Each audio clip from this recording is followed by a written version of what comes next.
Alright, here's where my negatives for this game comes in. Ultimately, after hearing these complaints on top of the compliments, I will give you my score overall and my rankings for it. Okay, let's get this first one out of the way. Why the fuck do you even localize if you're not going to have a dub? Also, some people were, quote-unquote, rightfully upset with the lack of dub. Or at least I'd say rightfully, if people had even had a fully dubbed Neptunia game to begin with from the start of the series. The reason why I bitch about the localizations, despite it being a nitpicky gripe, is that it changes the names and their meanings. Me does not have the equal Japanese language meaning as me, and the same goes for you and you, and most particularly Vice and Vice. Seriously, how do you mistake white for weakness or tool? On top of that, the localizations are inconsistent with Lish, Killy, and Mallory. What in the actual fuck? So you trust your audience enough to know the German word Licht to mean light, which would arguably be harder to understand than Vice for white. Why? Why you do these dumb things? I have a few complaints about the characters aside from names and localizations. Licht is bland and boring as can be. Keely, on the other hand, is well written. Normally, that would be a positive, but it just reminds me of the fact that Plutia and how terribly written she was. So, while I love Keely, I can't fully enjoy her without getting flashbacks of Iris Heart, and she'll only be remembered as an Iris Heart retread, which upsets me to an extreme degree, because, she's actually an improvement upon Iris Heart, is actually faithful to the gimmicks behind Iris Heart. Mally, I have zero complaints with.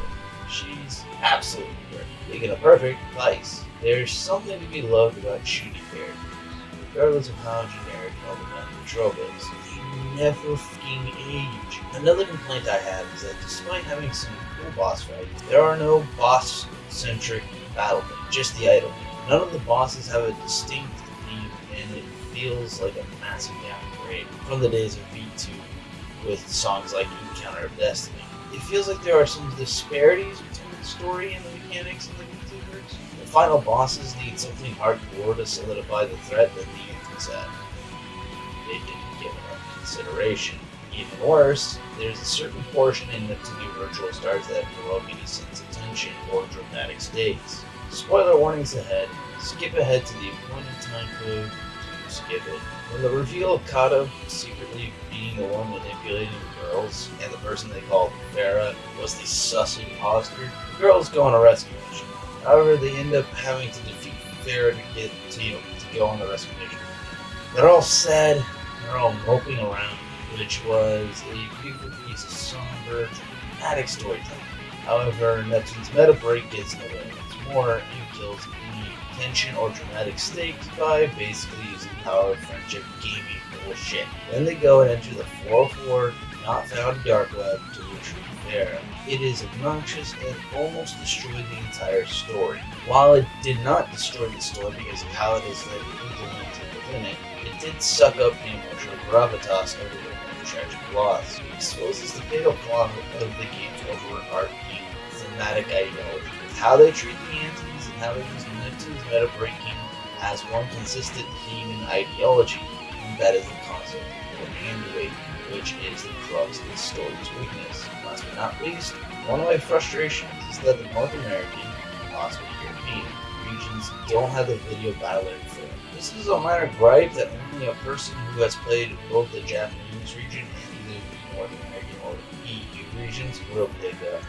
If I did not plan ahead on making this feature comparable to the Japanese region, these tiny little things matter. The phrase is quality of life, and downgrading it without an equivalent to the JP region is what language and downright lazy. Ultimately, if you think a large majority of these issues are nitpicks, welcome to the problem with criticisms of this game. 90% of the complaints are nitpicks in this case. This game stands head and shoulders above most of the game. Does it stand above V2, aka my favorite game? When I said yes and no, it's for the sake of you to determine. But my determination is in fact yes. Sure, it does not have the same level of god tier composition as V2. How the hell would a low-tier company like Compile Heart be able to afford a god-tier group like Earthbound Pompous to compose every game?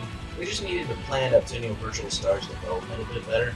I hate to say this, but because most of the game's critics pan this out to be slightly below or slightly above par, usually within the scores of 6 and 7 averages. In this case, I must say to disregard their claim. This game is a 10 out of 10 and needs more love and support. Crazy times we live in when I am in agreement with digitally downloading.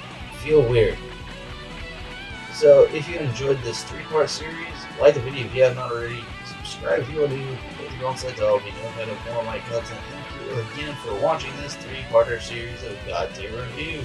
Most people plop a single review down with very little evaluation and go bare minimum, but this game impressed me that much, and I felt like we needed this 3-part series. That I'm the Mad King.